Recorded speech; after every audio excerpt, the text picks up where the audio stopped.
Naomba kutoa kauli ya serikali kuhusu hali ya chakula na lishe kwa mwaka 2016-17.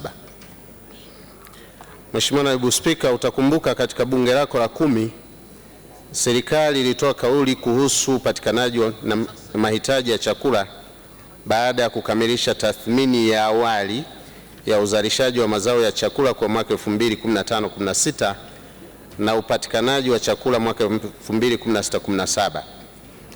Katika kauli hiyo ya serikali, bunge lako lilielezwa kuwa tathmini ilionyesha kuwa kitaifa uzalishaji wa chakula utafikia tani 16,172,841 za chakula na mahitaji ya chakula kwa mwaka 2016-17 ni wastani wa tani 13,159,326 na hivyo nchi itakuwa na ziada ya chakula tani 3,13,515. Kati ya ziada hiyo tani 1,101,341 ni za mazao ya nafaka na tani 1,912,174 ni za mazao yasiyo ya nafaka. Nchi ilikuwa na kiwango cha utoshelevu cha 123%. Aidha, pamoja na hali nzuri ya chakula kitaifa, kulikuwa na halmashauri 43 ambazo zilikuwa na maeneo yenye upungufu wa chakula. Mheshimiwa Naibu Spika, mwezi Januari mwaka huu, serikali kwa kushirikiana na wadau wengine wa masuala ya usalama wa chakula na lishe imekamilisha tathmini ya kina ya hali ya chakula na lishe nchini, zikiwemo halmashauri 43 zilizoainishwa mwanzo kuwa na upungufu wa chakula.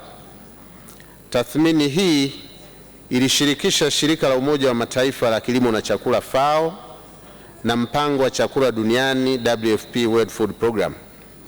Aidha, wataalamu kutoka Chuo Kikuu cha Kilimo cha Sokoine SUA na Chuo Kikuu cha Dodoma UDOM na Wizara ya Afya kupitia taasisi yake ya chakula na lishe TFNC walishiriki. Tathmini hii imebainisha kuwa kuna halmashauri 55 zenye upungufu wa chakula. Mheshimiwa Naibu Spika, lengo kuu la tathmini lilikuwa ni kuainisha mwenendo wa uzalishaji wa mazao ya chakula na masuala yanayohusiana na lishe katika msimu wa 2015-16 na athari zake katika mfumo ya maisha ya wananchi katika maeneo husika kwa kipindi cha Januari 2017 na matarajio katika kipindi cha Mei 2017 kabla ya mavuno ya msimu wa 2016-17. Matokeo ya tathmini ya kina yameiwezesha serikali kuchukua maamuzi stahiki katika utekelezaji wa jukumu la hali endelevu ya usalama wa chakula na lishe nchini.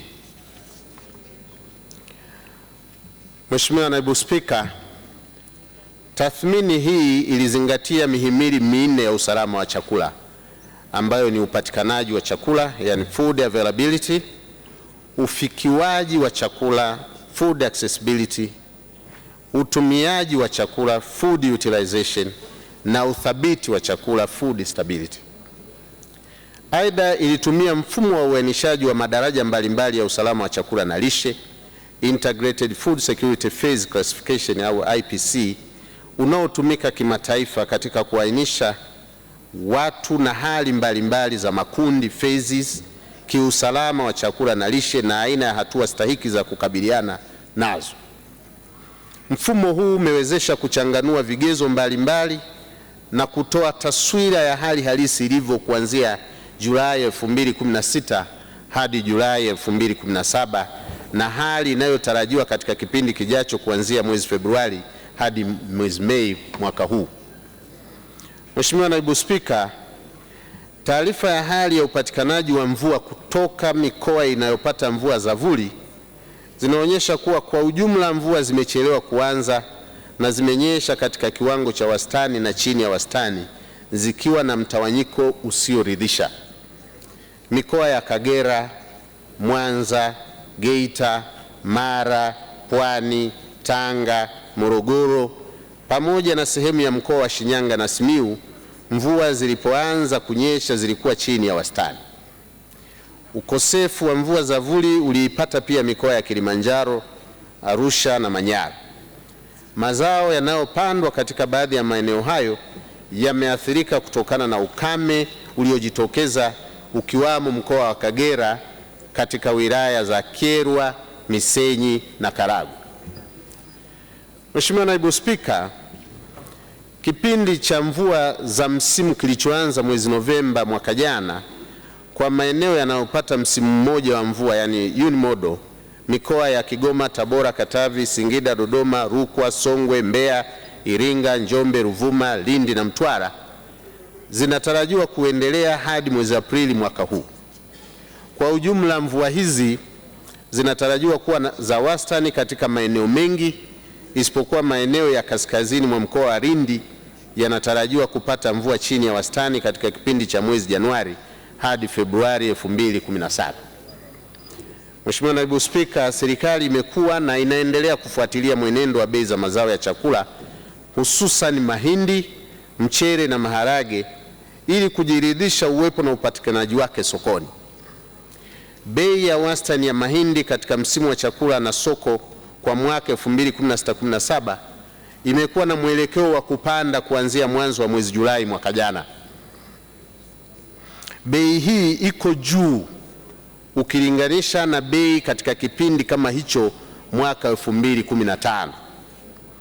Hadi tarehe 23 Januari 2017, bei ya mahindi kwa gunia la kilo 100 imepanda na kufikia wastani wa kitaifa.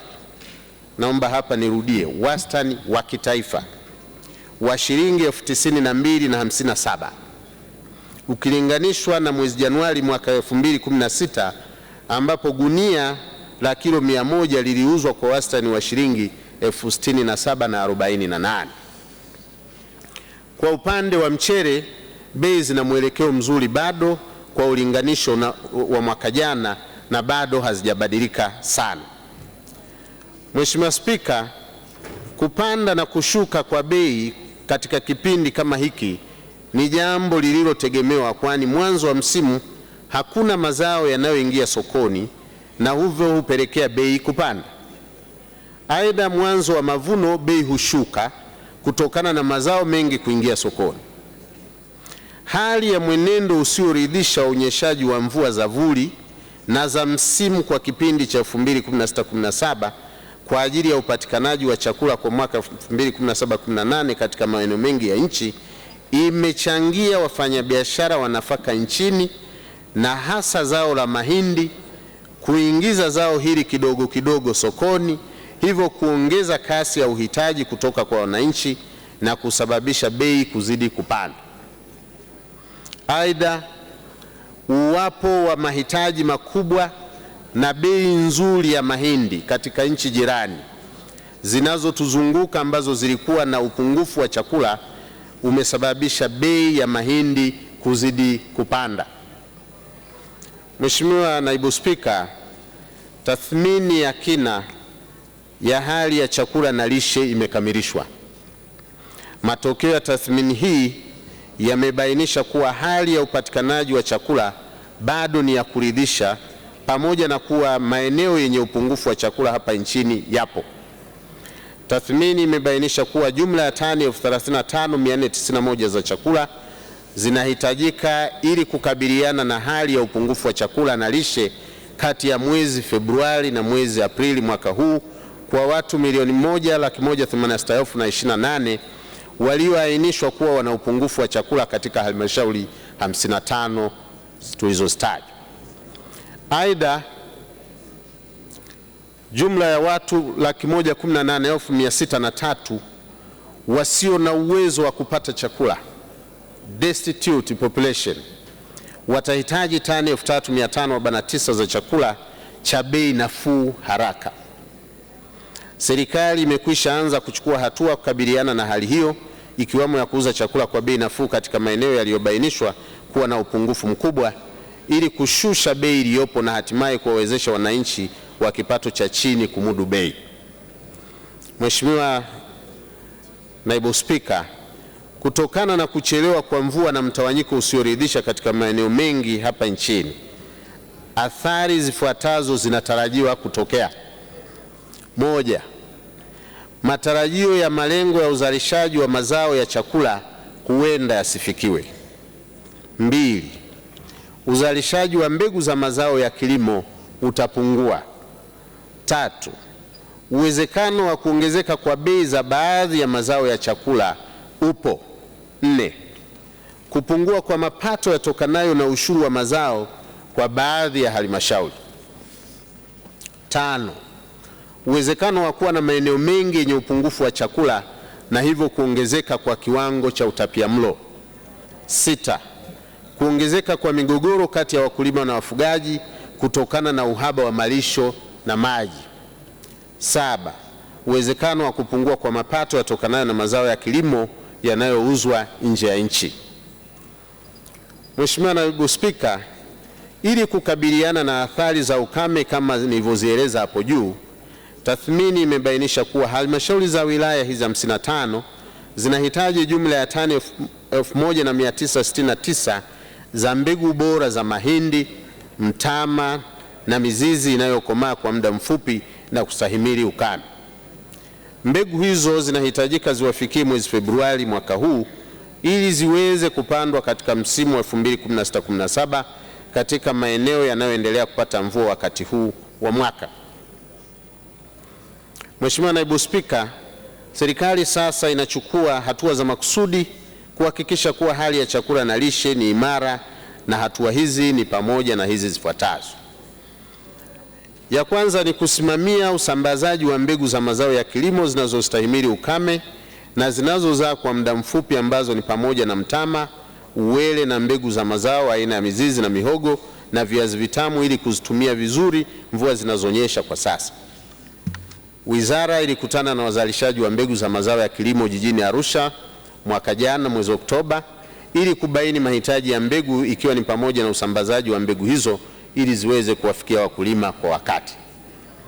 Mbili, kuhamasisha wakulima kupanda mazao aina ya mizizi, mtama na uwele kwa maeneo yanayopata mvua za masika ambazo zinaendelea kunyesha na mawakala wa pembejeo pamoja na vituo vya utafiti vilivyopo katika kanda mbalimbali hapa nchini. Tatu, serikali kupitia wakala wa hifadhi ya chakula NRFA itaendelea kuhifadhi kwa uangalifu chakula kilichopo ili kitumike pale kitakapohitajika. Nne, kuhamasisha sekta binafsi kununua mazao ya chakula katika maeneo yaliyo na ziada na kuyauza katika maeneo yenye uhaba wa chakula. Aidha, wafanyabiashara waliohifadhi mahindi, narudia, aidha wafanyabiashara waliohifadhi mahindi wanaomba kusambaza chakula hicho katika masoko ya ndani ya nchi, jambo ambalo litasaidia kupunguza mfumuko wa bei. Tano, kuhimiza usindikaji wa mazao ya chakula kwa kuiongezea thamani na kuwaelimisha wananchi kuhusu umuhimu wa kula vyakula vya aina zote. Sita, kutokana na hali ya mwenendo wa unyeshaji wa mvua za vuli na msimu kutoridhisha katika maeneo mengi ya nchi, wakuu wa mikoa na wakuu wa wilaya wanaelekezwa kuendelea kuhamasisha na kusimamia wakulima kutumia mbegu zinazokomaa mapema na kupanda mazao yanayostahimili ukame. Saba, kuwashauri wananchi kutumia kwa uangalifu, kutunza na kuhifadhi akiba ya chakula kwa matumizi ya kaya. Mheshimiwa Naibu Spika, baada ya kusema hayo, napenda kusisitiza kuwa serikali itaendelea kufuatilia hali ya chakula na lishe nchini kwa kushirikiana na wadau wetu ili kuhakikisha kuwa hali ya chakula na lishe ni imara wakati wote. Aidha, wakulima waendelee kuzitumia mvua zinazoendelea kunyesha kwa kupanda mazao yanayostahimili ukame na kukomaa kwa muda mfupi, na pia waendelee kutunza na kutumia chakula walichonacho kwa uangalifu.